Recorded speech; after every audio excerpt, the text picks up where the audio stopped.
A apresentação é relacionada a containers, mas não sobre containers, é sobre um serviço que lida com containers, entendeu? Então não vai ser focada estritamente em containers, mas claro que tem bastante relação. Eu acho que algum de vocês já deve ter ouvido o Kubernetes, talvez só ouvido, nem mexido com nada. Antes de falar o que é o Kubernetes, dá um pouco de contexto de por que a gente precisa de um serviço como ele. O primeiro ponto é que a gente levanta a necessidade de um orquestrador de containers. Um container ele resolve muitos problemas que a gente estava tendo nesses últimos tempos relacionado às dependências entre projetos, a liberdade dos times em uma empresa desenvolverem independente um dos outros. Então, o container ele consegue centralizar as dependências para que não haja conflitos e dá todo esse outro ponto que eu mencionei também. Só que à medida que a gente utiliza mais containers, a gente também precisa se adaptar para saber como que a gente vai lidar com tantos assim. Agora e antigamente, uma das maneiras mais comuns de utilizar um servidor ou algo assim é ir manualmente, fazer uma descarga no servidor e baixar todas as dependências, começar quaisquer que sejam suas aplicações lá dentro. Só que isso não escala, certo? À medida que você coloca mais servidores, você tem que ou colocar mais pessoas ou fazer com que uma pessoa trabalhe mais para que ela consiga lidar com esse aumento da infraestrutura. Com containers, primeiro, ele é fácil de você desenvolver com um, e os desenvolvedores começaram a notar que é muito fácil utilizá-los, então eles começaram a, dentro de um servidor, utilizar os containers, porque você pode muito bem só pegar o mesmo container e colocar em vários servidores, porque não vai ter conflito de dependência, um dos maiores motivos. E não só isso, eles também queriam diminuir a necessidade da mão de obra humana para lidar com esses containers. Então eles inventaram alguns serviços que orquestram, que lidam com toda essa parte chata dos containers. E um desses serviços é o Kubernetes, certo? Então ele lida com o que eu falei agora. Kubernetes é um sistema, no site dele está escrito um orquestrador de containers, certo? Então é uma palavra forte, ele tem vários aspectos importantes que eu vou mencionar no próximo slide aqui.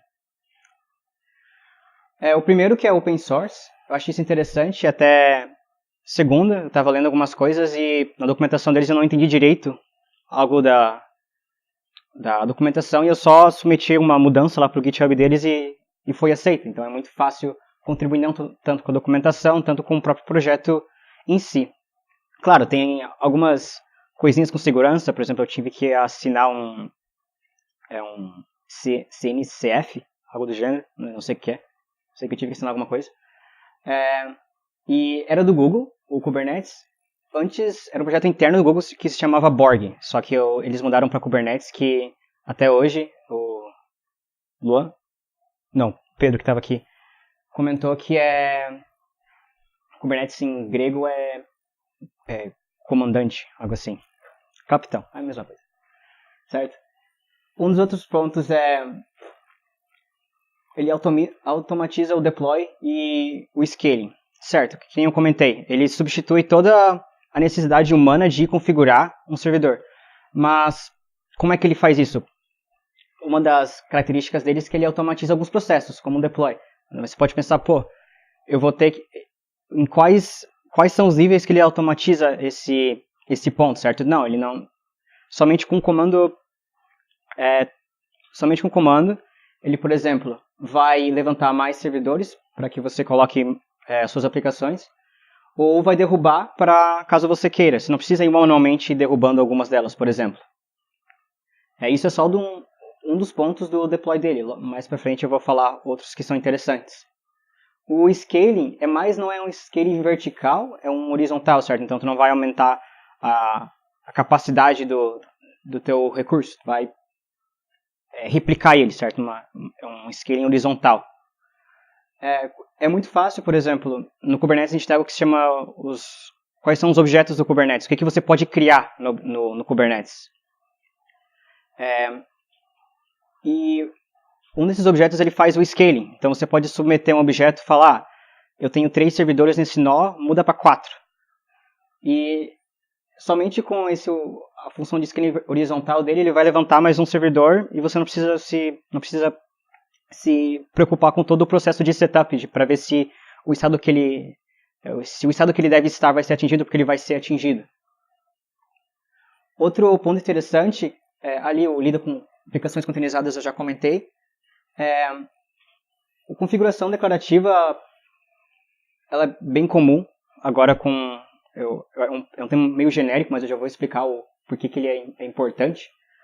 Numa configuração declarativa você vamos supor que fosse um YAML ou um JSON, tanto faz. Você diz qual que é o estado que a sua aplicação deve estar no final. Você não diz quais são os passos para alcançar. Então, com uma declaração comparativa, você pode pegar esse template e ir replicando em vários outros nós, porque ele não precisa saber quais são os passos que ele deve seguir para chegar naquele estado. Então, um nó lá, sei lá, um aqui no Brasil e um lá na Ásia, se eles quiserem ter estados similares com quais são as aplicações que devem ter instaladas, alguns registros no banco. Com uma configuração declarativa, ou seja, só um snapshot do estado, ele é muito fácil de fazer o setup, do que ter todos os passos em memória de como chegar no resultado final. Então, com essa declaração declarativa, é muito fácil ele ir replicando os seus containers, ou as suas aplicações. Por último, é um pouco mais a fundo, que é o Service Discovery e o Load Balancing. Eu acho que, não sei se todo mundo conhece esses termos, mas o Service Discovery em um cluster é extremamente importante, porque ele mais ou menos é o seguinte: quando você tem um cluster, você lança um novo recurso.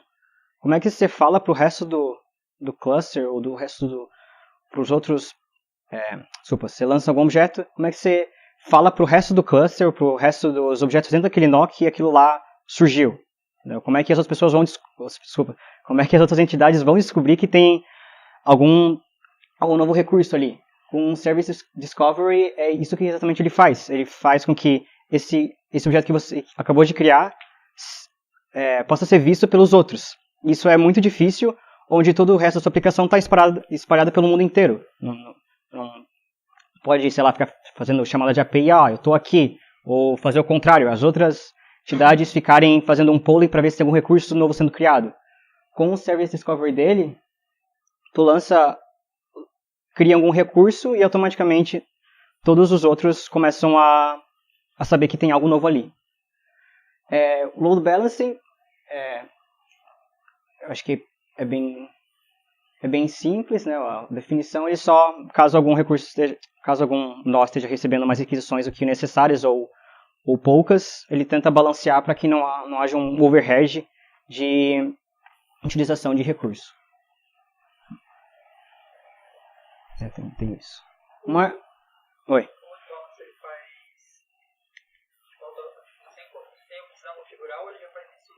Então, o Load Balancing eu vou falar ali que é um tipo de objeto do Kubernetes, né? Tu cria, a documentação está escrito que são objetos mesmo. Você cria entidades, cria parte da sua aplicação com objetos que você submete para a API. O Load Balancing é um dos tipos da configuração de um objeto do Kubernetes, certo? Local eu não consegui fazer, mas, por exemplo, se tu definir um tipo de serviço que é um objeto, em que o tipo da porta deve ser um load balancing, e tu coloca eu quero um load balancer da Amazon. Se você está na Amazon, ele já cria um load balancer na Amazon automaticamente, entendeu? Depende do serviço. Ele tem vários suportes, tem pro Google, deve ter acho que para Azure também tem. Local eu não sei, só se criar um load balancer local, mas local não faz muito sentido ter, certo?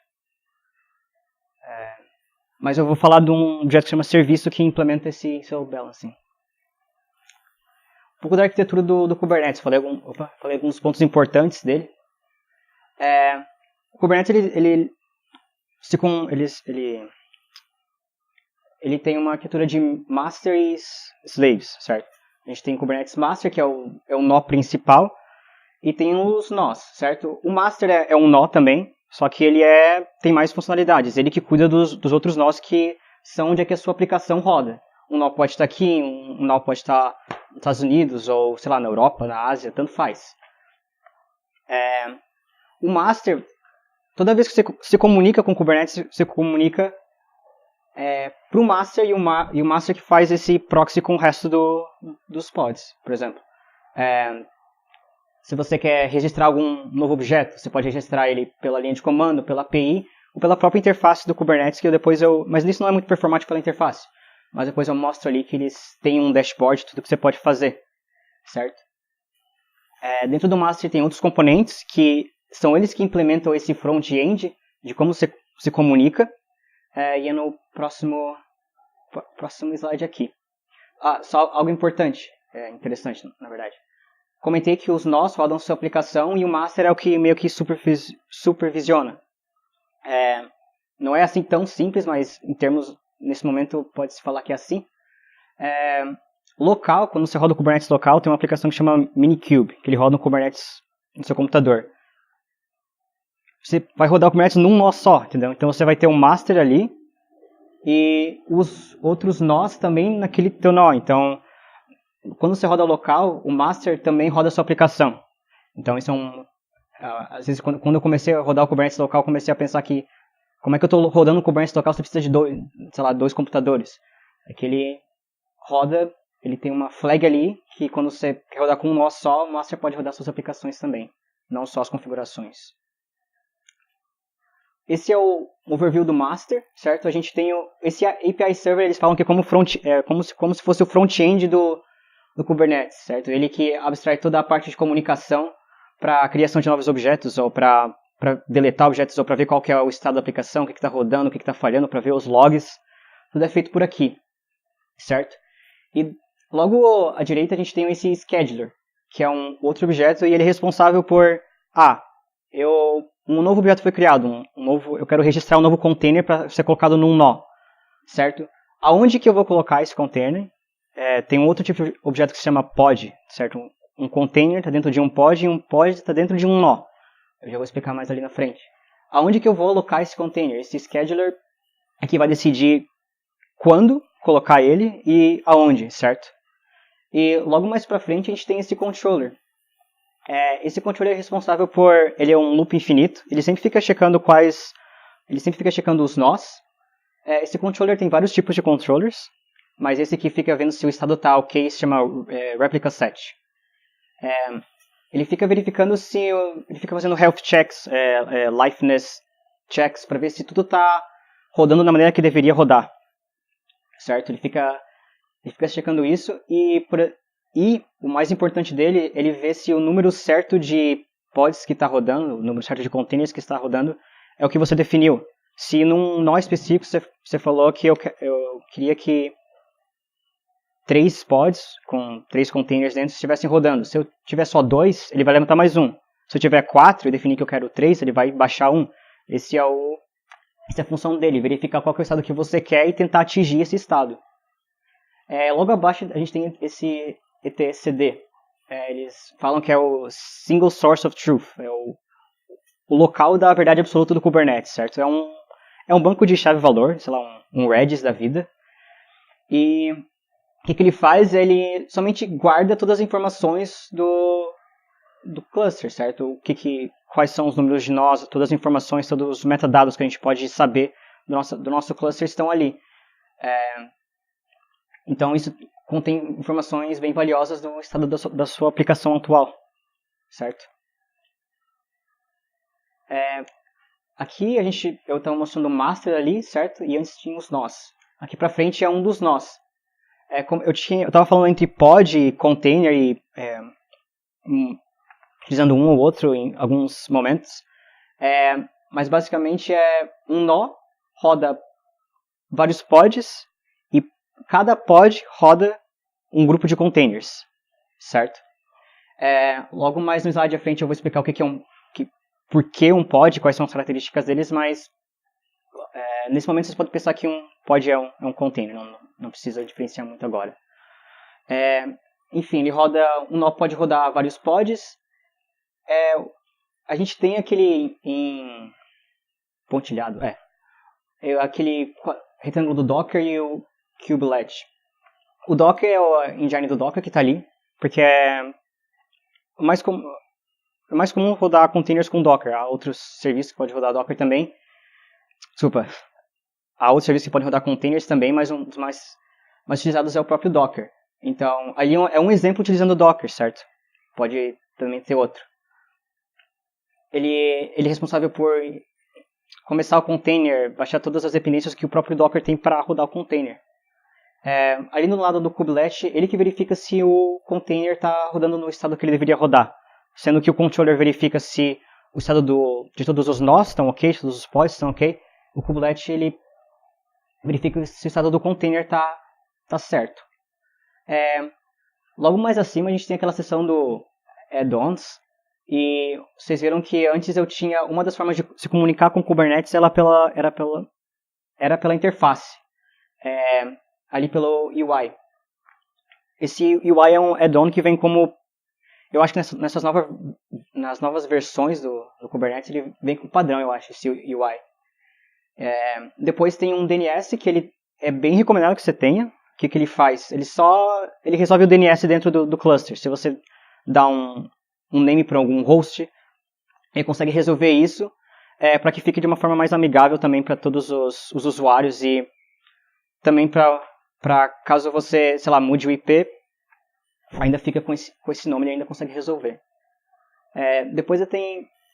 É meio maçante essa parte, mas só tem esses dois ali, que tem o Fluentd, que é um mecanismo de log, certo? A gente pode menosprezar log, mas é um fator extremamente importante para debugar as aplicações, certo? Sem ele você não saberia muito o que aconteceu, o que fazer, certo? E o kubeproxy ele lida com fazendo proxy dentro do Kubernetes, porque vou comentar que aquele tipo de objeto que lida com load balancing se chama serviço. E um serviço a gente geralmente coloca na frente de um pod. E para que você consiga acessar um serviço e o serviço conseguir acessar o pod, a gente precisa de um proxy de conexões. E isso que ele faz. Ele vem como padrão também no Kubernetes. Oi.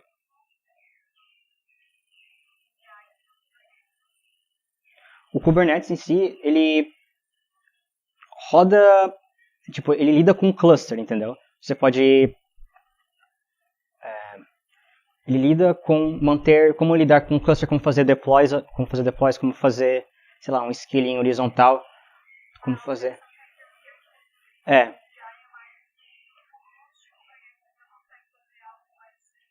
Sim, isso mesmo.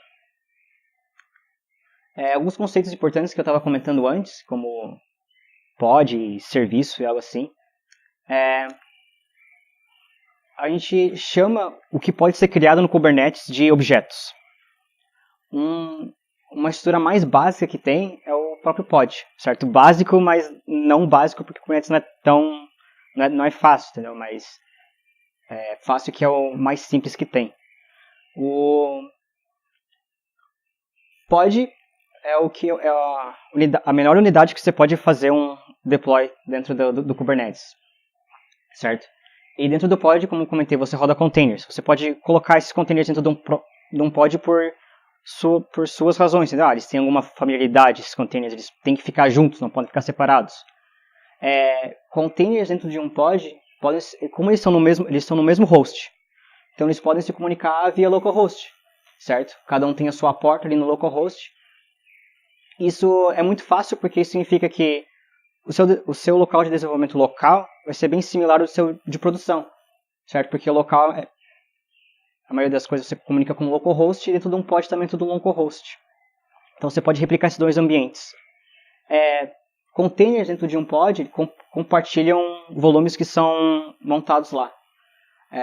Para uma aplicação com estado, isso tanto também com um Docker, quando você monta um volume, dentro de um pod, se você monta um volume em algum lugar, como eles estão no mesmo host, eles conseguem acessar.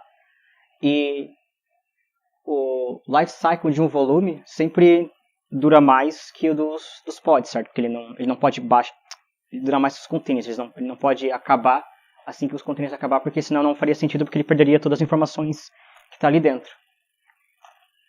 Logo abaixo a gente tem o serviço, que pod e serviço são vão ser, segundo documentação, algum tutorial, são os que mais são utilizados. Serviço, ele não roda um pod em si, mas é mais como se fosse uma política de acesso que você vai colocar na frente de um pod, certo? Por exemplo, uma das funções mais básicas é ele expor alguma porta do pod para que ele seja visível ao mundo. Se eu tenho um cluster, eu tenho um nó, dentro desse nó eu tenho um pod. Como é que as aplicações dentro desse pod podem ficar visíveis para o resto do mundo para que os usuários consigam utilizá-las? Primeiro que no container eu vou ter que expor alguma porta, daí o pod vai ter que expor alguma porta, mas aí ainda tem uma falta de comunicação. Então esse serviço é o que dá essa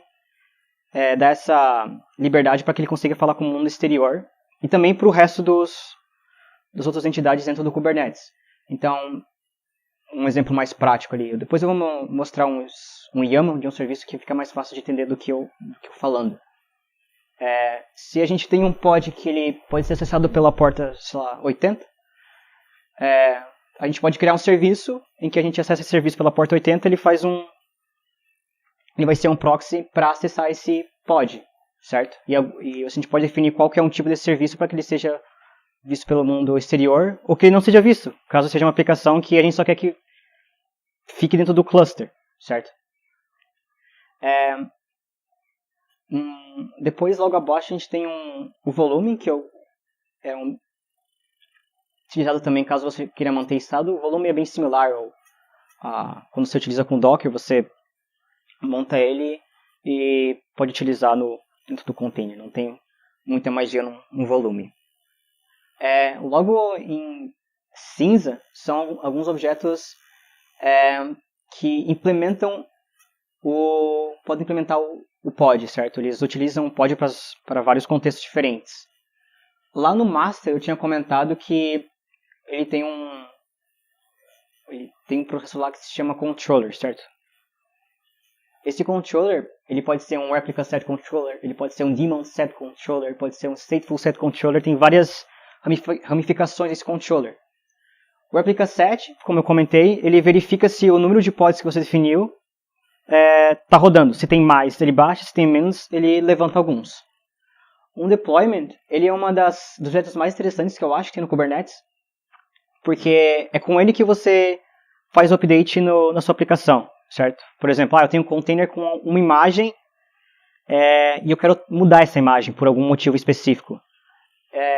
Como é que eu faço isso para que não haja um downtime na minha aplicação? Como é que eu faço... Será que eu vou ter que manualmente baixar um pod e depois subir mais um? Não, porque você pode utilizar um objeto que se chama deployment. Você define qual que é as modificações que você quer. Eu quero uma imagem nova. Tudo bem. O que ele vai fazer? Ele vai fazer o que a gente chama que é um blue-green deployment. Ele não vai ter downtime, ou seja, ele baixa um e levanta um com um novo estado. Ele faz isso até que haja o mesmo número de pods anterior, só que com um novo estado. Você pode parar um deploy no meio, por algum motivo específico. Você pode fazer talvez parar um deploy, porque alguns nós vão estar com alguma versão da aplicação e alguns outros vão estar com uma outra versão. Você pode fazer isso, sei lá, para fazer um teste AB nos seus usuários.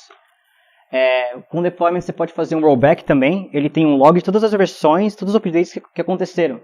Então, sei lá, eu estou meu head está no 5º deploy. E eu quero ver como é que a minha aplicação era no 3º. Eu posso fazer um rollback para o 3º deploy. Ele tem essa habilidade. Um deployment por trás cria pods, certo? É bem raro que você crie pods sozinhos, certo? Um deployment cria pods, um replica set cria pods. Você sempre usa esses objetos para criar o pod. O stateful set ele está bem ligado com estado, certo? É stateful, não é stateless. Ele utiliza o volume por baixo dos panos. Por que eu não só utilizo um volume em vez de um stateful set? porque o stateful set ele também é um controller. E mais importante, ele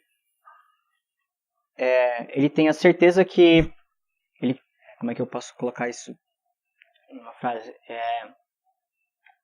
Ele tem uma ordem certa em qual local esses pods foram levantados para que, caso eles caiam por algum momento, por algum motivo específico, você queira relevantar, eles vão sempre nascer no mesmo local que eles estavam para que eles ainda tenham o mesmo estado. Então ele mantém uma ordem dos locais em que esses pods estavam para que eles tenham acesso ao estado.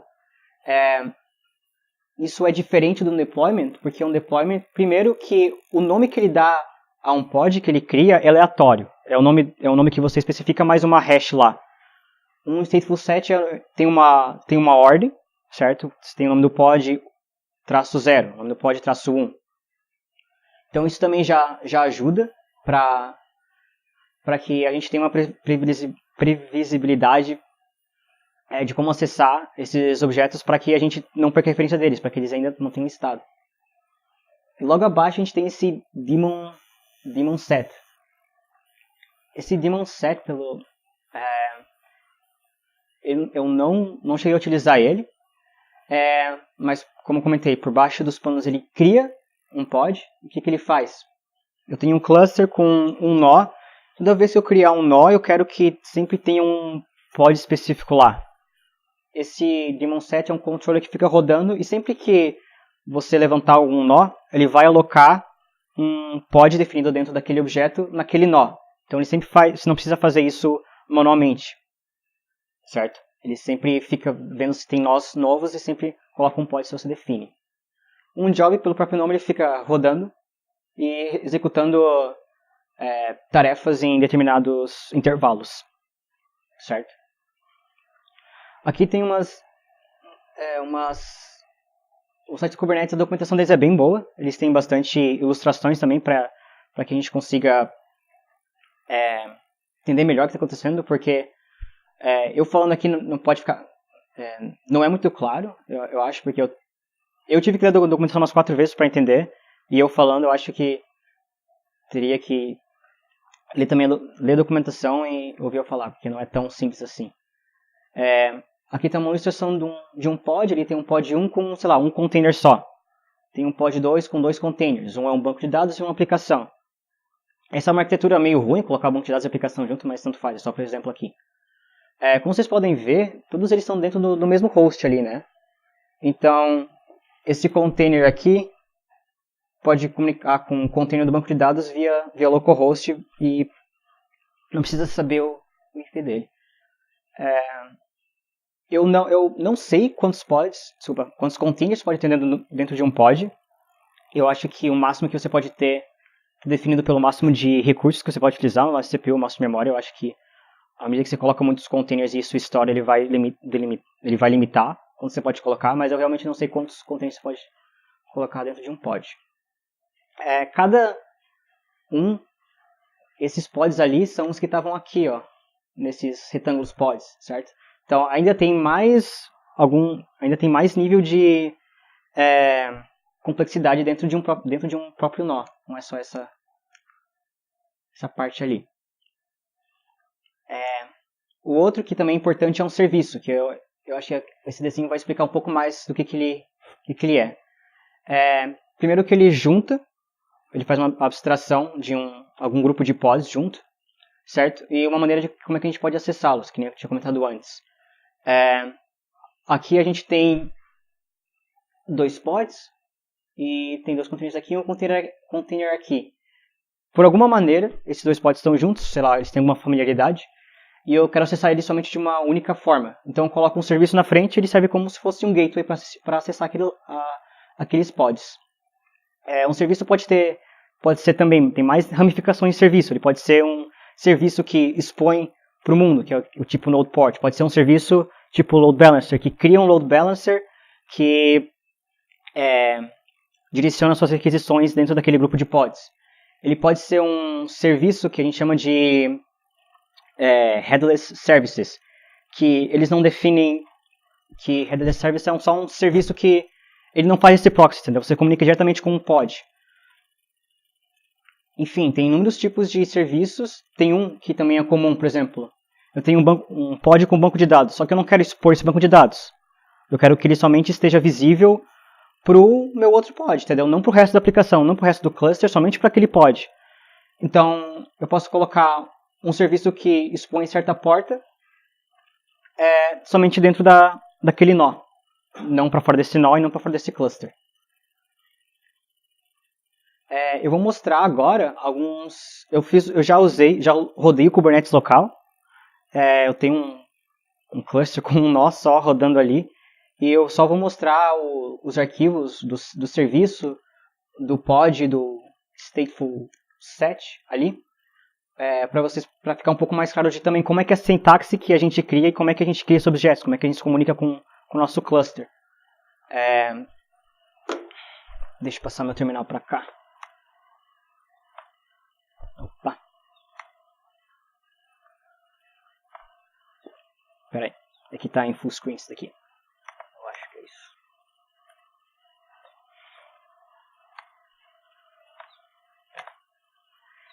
isso. Mostrar um pouco da aplicação que tem, uma parte mais prática também, agora. Eu não vou codar nada, já está tudo rodando, mas eu vou mostrar um pouco. A gente ali no... Cadê? Tá aqui. A gente tem um meio de comunicação da empresa e eu fiz uma aplicação para lá que toda vez que usa a aplicação ele manda um GIF de uma pessoa fazendo assim. Se ele só tá ligando o Slack aqui, eu acho que foi. Porra, cadê isso aqui?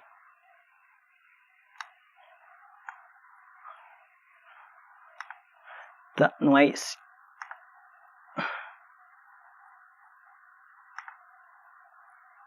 Por exemplo, a gente tem uma aplicação... Opa. Eu não vou mandar aqui.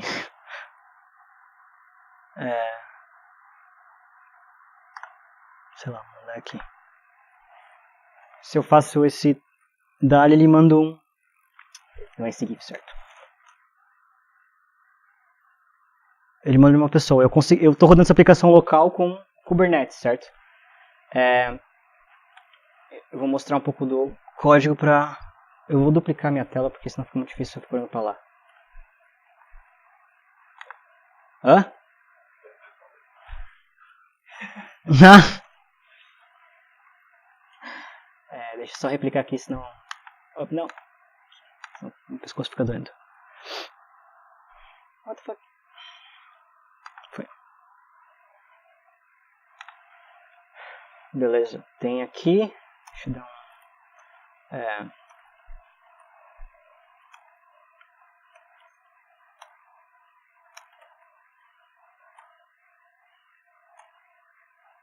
Esse. Não. Esse.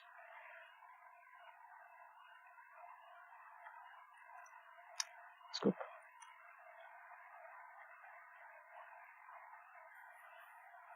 Tá aí, pessoal.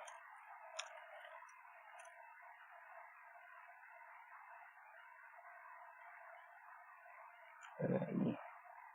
Não, era aquele lá mesmo. Eu tô retardado mesmo. Aqui.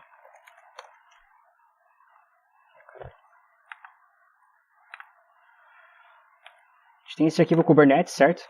E tem aqui esse... Vocês conseguem ler ou também é muito pequeno? A gente tem esse stateful set que eu comentei. Essa abreviação de serviço. Daqui é para um deployment e um outro serviço. A arquitetura que tem... Deixa eu tentar ver se eu tenho aqui no meu readme.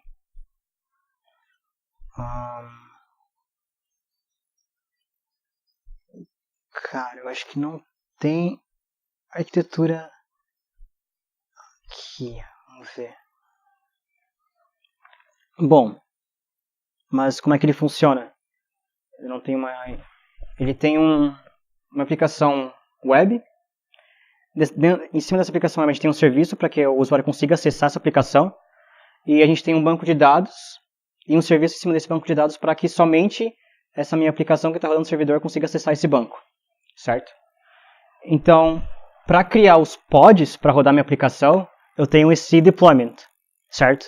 Por quê? Por que eu usei um deployment? Porque às vezes eu mudo a versão da minha imagem aqui a tag da minha imagem e eu não quero que haja um downtime, por exemplo. E também usei um deployment porque eu queria aprender como usar um deployment. Então eu defino qual que é o tipo do objeto aqui, é um deployment, eu dou um nome, eu dou algumas labels. As labels são bem importantes para depois, quando eu chegar no serviço eu vou explicar porque que labels são importantes. Alguns metadados, e aqui a parte do spec é o que eu defino o que ele vai rodar. Ele pode rodar mais de um container, se pode, que nem eu comentei. Só que ele vai rodar um que é web, com essa minha imagem aqui, certo? Essa minha imagem é só ela está com essa aplicação aqui do app.py, em que ele roda só uma aplicação Python com Flask aqui, e dado uma requisição para um endpoint, ele retorna um GIF, que está guardado aqui no banco. Então aqui eu tenho meu deployment, eu posso vir até na linha de comando e dar um kube control. Esse kube control é a maneira que a gente se comunica com o Kubernetes, certo? Pela linha de comando. Eu posso dar um get deployments, certo? Então ele tem o meu deployment que eu fiz ali antes, certo? Eu defini que eu quero 3 pods, aqui, 3, certo? E ele tem 3 rodando e 3 estão disponíveis. Como vocês podem ver, um deployment ele cria pods por baixo dos panos. Então ele tem o web deployment, tem esse daqui e esse daqui. São os 3 pods que ele criou. Minha cabeça está aqui.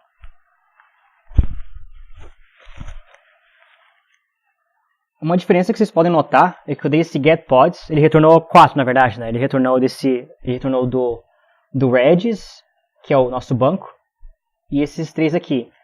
Esses 3 eles estão com essa parte final é aleatório. Vocês podem ver, esse tem o Redis tem um -0. Se eu criasse mais um pod com o tipo de objeto stateful set do Redis, iria ficar o Redis-0 e o Redis-1, porque ele mantém a ordem, que nem eu tinha comentado antes. Eu posso dar um inspect num pod específico, pelo que eu me lembre. Acho que é inspect. Não. Describe. Certo? Então ele mostra todas as informações que tem. É mais fácil visualizar isso no dashboard deles. Então eu vou dar aqui um Minikube.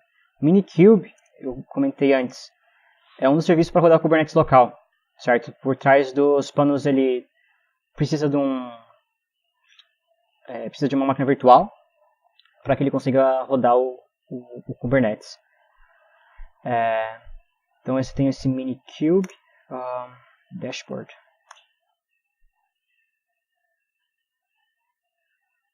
Certo? Então aqui vocês podem ver, eu tenho meu cluster. Aqui eu tenho esse namespaces, namespaces são formas que você separar partes da sua aplicação para que objetos dentro de namespace não consigam se comunicar com objetos fora de um namespace.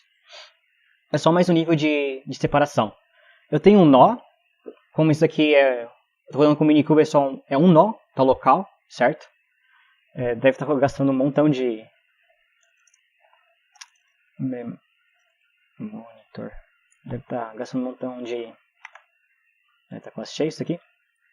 Enfim.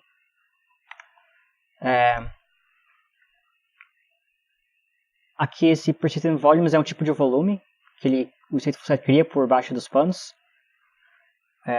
Aqui é mais fácil visualizar do que pela linha de comando. Mas eu tenho o meu deployment, eu tenho meus pods que estão rodando, tenho esses stateful sets que eu vou mostrar agora. E os meus serviços, que são 3 que aqui já vem criado. Né? Voltando para cá, a primeira coisa é que eu crio esse deployment, mas eu não consigo acessar ele sem o serviço. Então vem um serviço, o serviço do banco, e crio isso daqui com o tipo node port. Que nem eu comentei, há vários tipos de serviços, desse tipo com node port ele expõe o meu pod para fora, certo? Então eu consigo acessar esse pod fazendo um curl com o IP do cluster e a porta que eu defini, que é a porta... não é essas portas aqui, é uma porta aleatória que ele vai dar para o nosso serviço. Então você pode ver que essas labels são as mesmas desse deployment daqui. Essa é a maneira que um serviço seleciona quais os pods que ele vai estar na frente, por labels. Então, se os dois têm as mesmas labels, ele vai fazer com que esse pod esteja embaixo de sua supervisão. Eles falam que é Labels and Selectors, é um tópico ali do Kubernetes. Depois eu quero o meu banco, certo? Mas eu quero que ele seja persistente, porque se o minha aplicação parar, eu ainda quero o meu estado quando eu levantar ela de novo. Porque o meu banco e a minha aplicação são coisas independentes, na verdade. Não quero que elas duas sejam dependentes.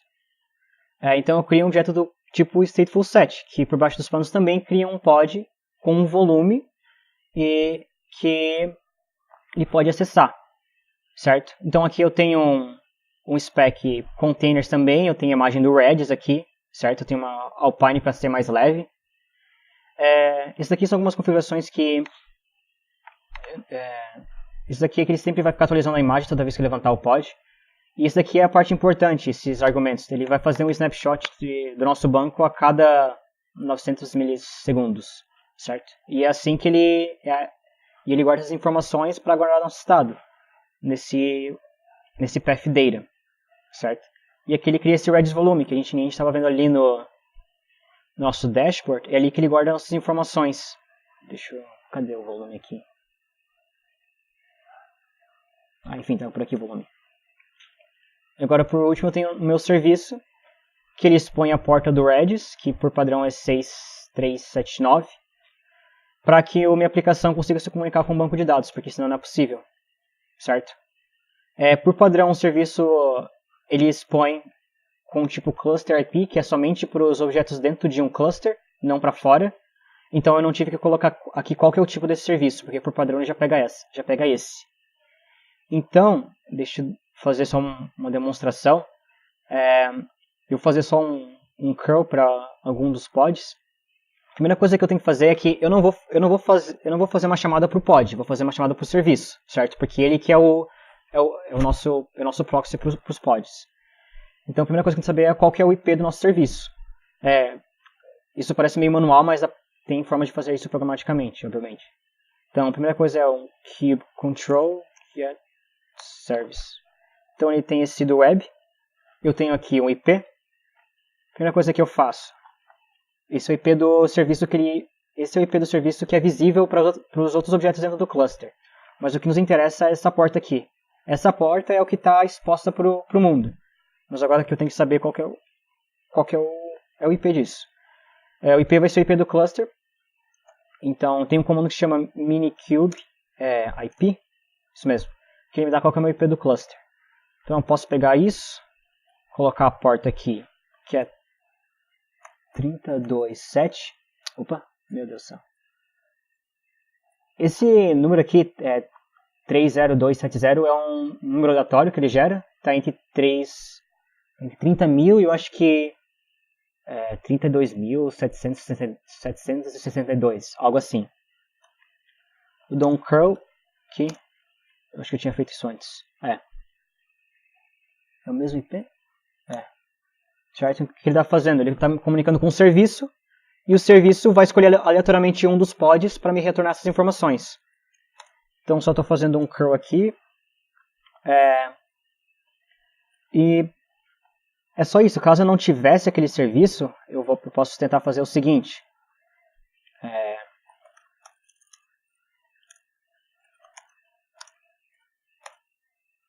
Posso deletar esse serviço aqui.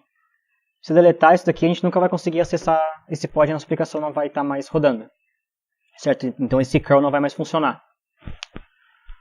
É mais ou menos isso. A aplicação que está rodando aqui no Slack, ela não está no Kubernetes, porque ela está na Amazon. É muito caro para setar o Kubernetes na Amazon para uma aplicação assim.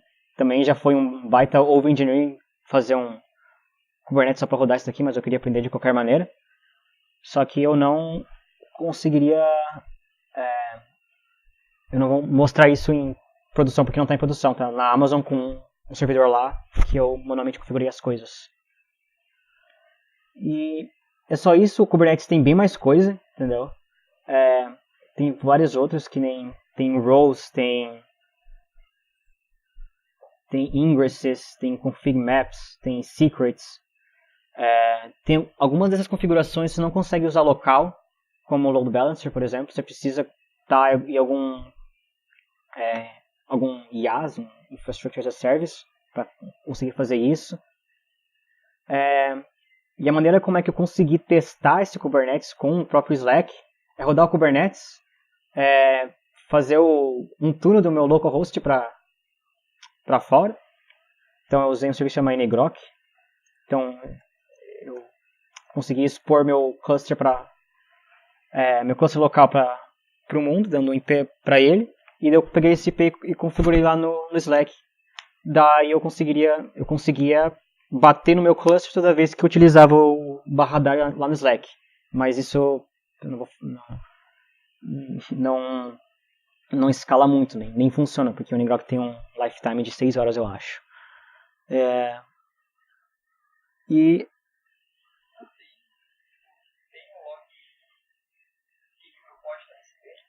tenho. Então, para saber qual que é o pod que ele está mandando, você pode ver pelos labels aqui, que eu comentei. Deixa eu dividir aqui a tela. Deployment Web Service, certo? Aqui tem o meu deployment, que ele vai criar 3 pods. E aqui eu defino quais que são as labels dele, certo? E aqui nesse serviço eu também defino as labels. E com essas labels, se elas estão iguais, esse serviço vai ficar na frente desse pod. Entendeu? É essa maneira que a gente sabe quais que são os pods que ele está supervisionando. Mas da parte do log, a gente pode muito bem pegar as informações do log. A gente tem o log do próprio Minikube, mas isso não nos interessa. A gente pode ter esse kube control, get logs. Tem inúmeros... Não é isso, desculpa. A gente tem acho que são logs mesmo.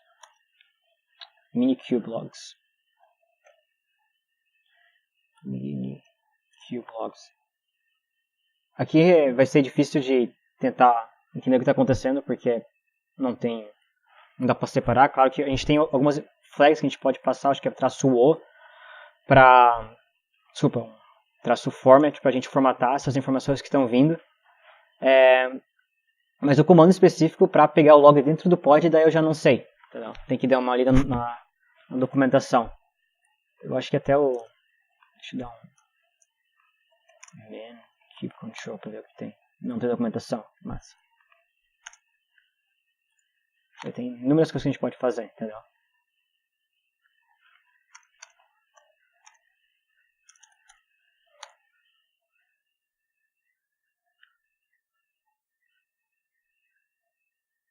Bom,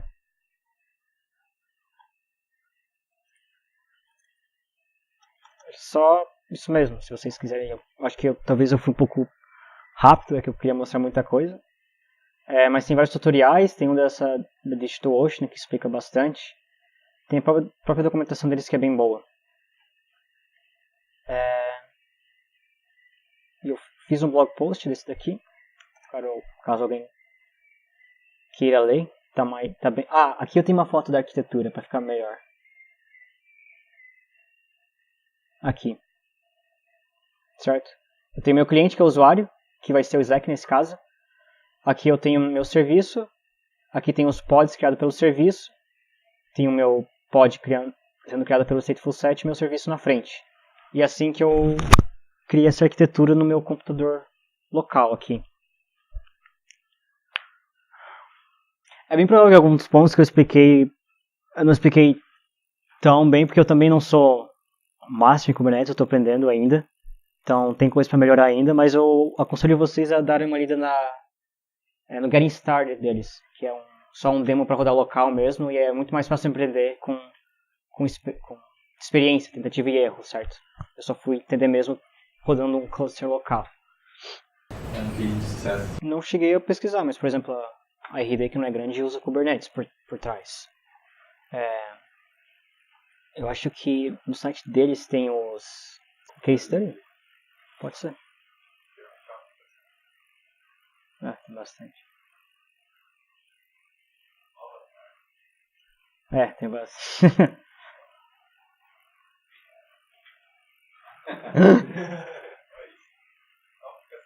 Ah, e tem as histórias deles aqui, né? Tem que matar esse daqui, sabe? Cara, mas... é isso. Um competidor, não é competidor, mas um serviço que faz coisas similares, mas que é um pouco mais simples, é o Docker Swarm. Que é... eu escrevi errado isso aqui. Vocês utilizam o Kubernetes lá na empresa de vocês? Então, a gente não tem um produto nosso, a gente realiza os serviços para os clientes. Então, se algum cliente a gente acha que é necessário usar Kubernetes, a gente usaria, mas até agora a gente não utilizou, não utilizamos.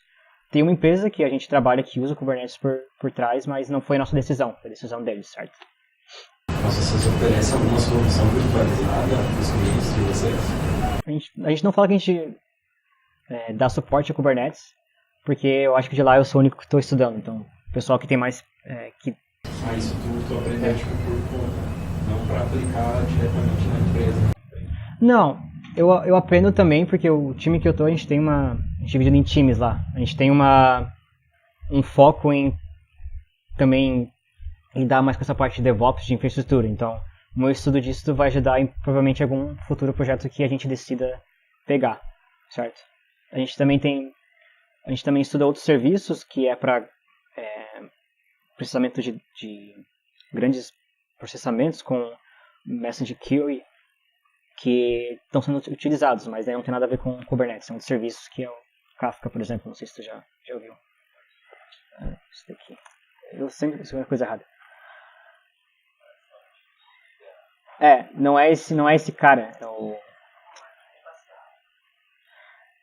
Não, o Kafka é totalmente diferente assim, do Kubernetes, entendeu? O Kubernetes é para lidar com cluster, com containers. Ah, tá! Eu não sei, cara.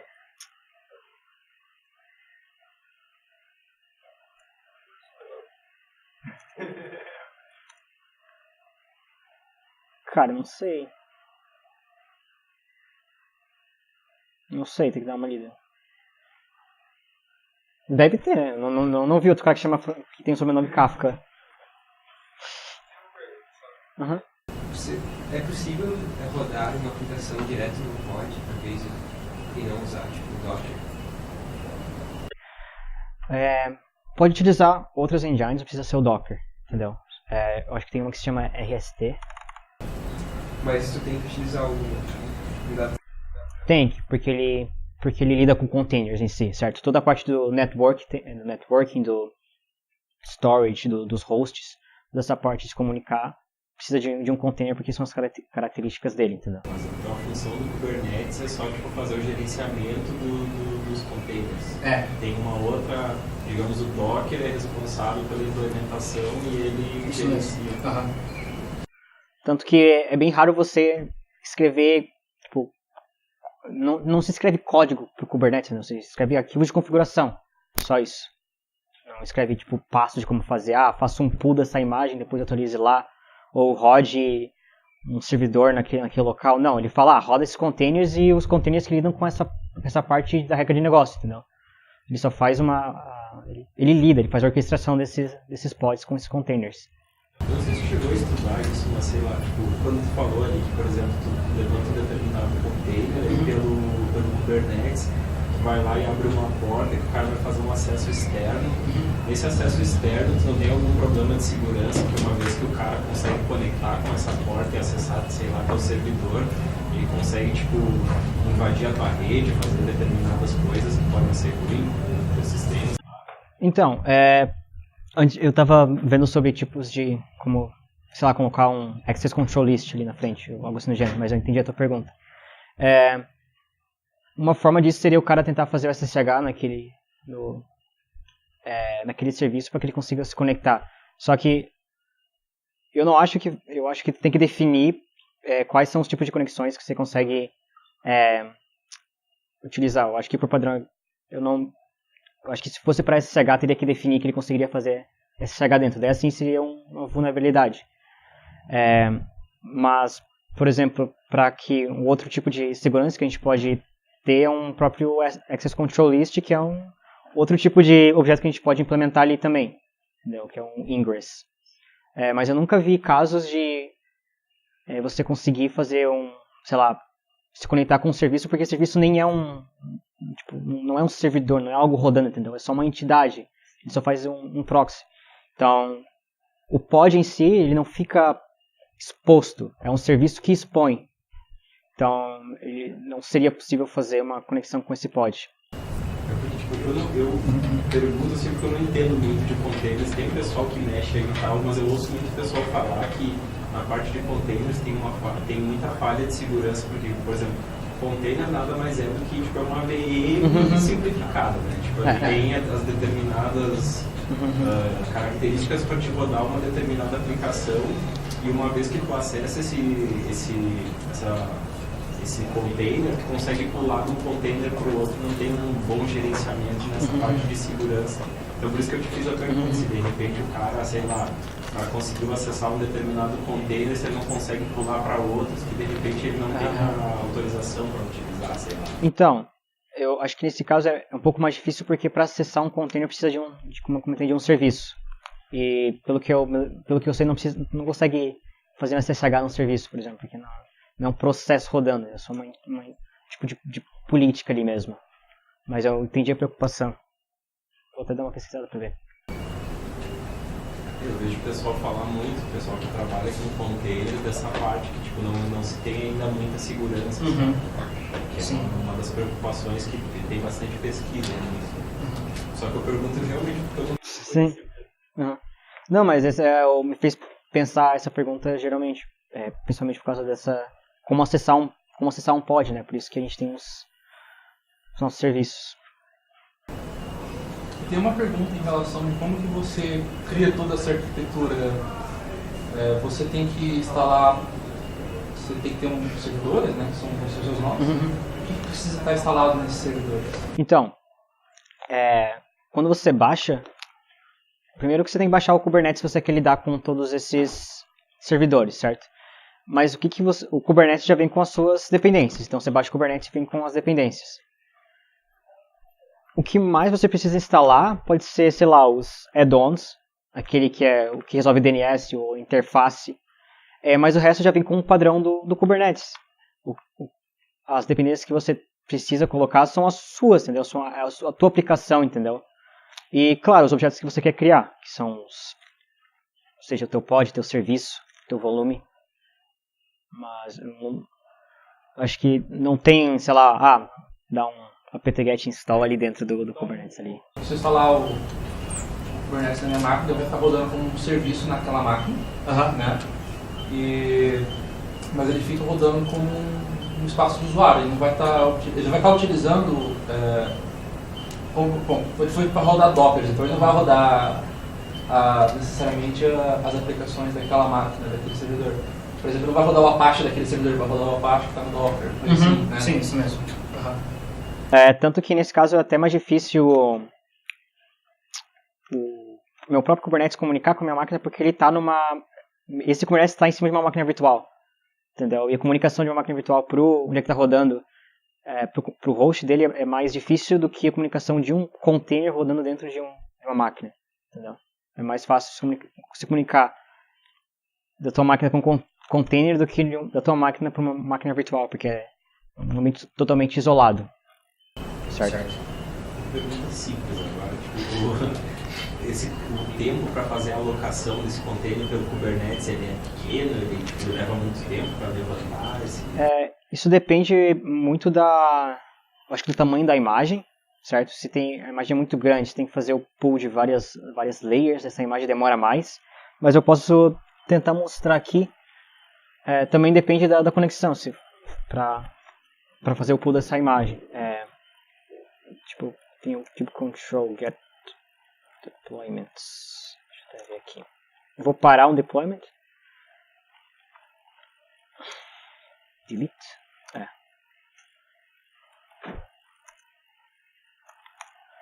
Deletei. Daí se eu pegar a primeira coisa que eu vejo, eu dou um get pods. Ele está terminando ali, né? Porque eu deletei o nosso deployment, então ele está deletando suas dependências, que são suas dependências, o que ele criou. Deixa eu só dar um... Espera aí, só esperar ele terminar aqui. Depois eu vou criar de novo, daí pra ver só quanto tempo demora, mas é relativamente rápido até. Até tem um cara que é aqui do mestrado, e a pesquisa dele é, tipo, ele está desenvolvendo um mecanismo para melhorar esse tempo de alocação. Ele fez um código lá e paralelizou com o GPU. E aí, tipo, eu sei que, tipo, para levantar uma VM ou um container, eles levavam muito tempo. Ele desenvolveu um algoritmo que, cara, tipo, é instantâneo, sabe? Ah, tá. Eu acho que eu entendi. Eu tô perguntando o tempo não de, sei lá, de construção desse pod, mas de alocação de algum nó. Aqui vai ser bem rápido porque é um nó só, entendeu? Mas eu não sei qual seria a latência quando a gente tivesse vários nós, entendeu? Sim, quando está no ambiente de cloud, como, tipo, tem muitos clientes que estão querendo levantar, tu acaba tendo um tempo muito grande para fazer essa alocação dos recursos. Tanto que ele vai ter que ver qual dos nós tem recurso suficiente para colocar aquele pod também, né? Daí eu acho que isso eu não testei ainda porque eu só testei comércio com um nó local, mas poderia dar uma pesquisada. Eu posso passar um arquivo para criar, né? Traço file. Só vou criar de novo os nossos pods aqui. Vou postar um watch nisso.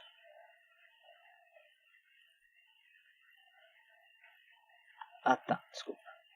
Aí, como é que sai?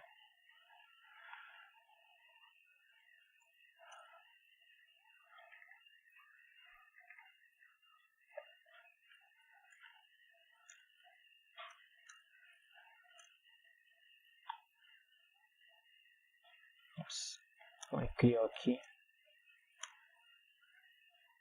Certo, ele levantou em 27 segundos atrás, entendeu? Então foi muito rápido.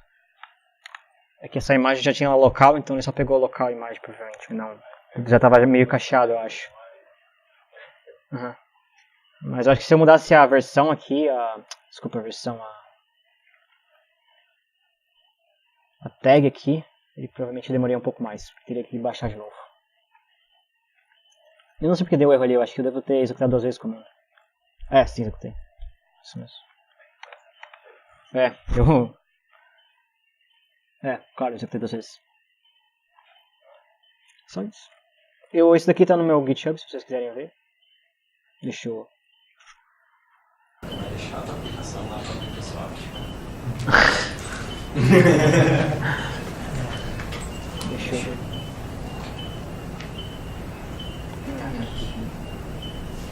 Tem uma história ali.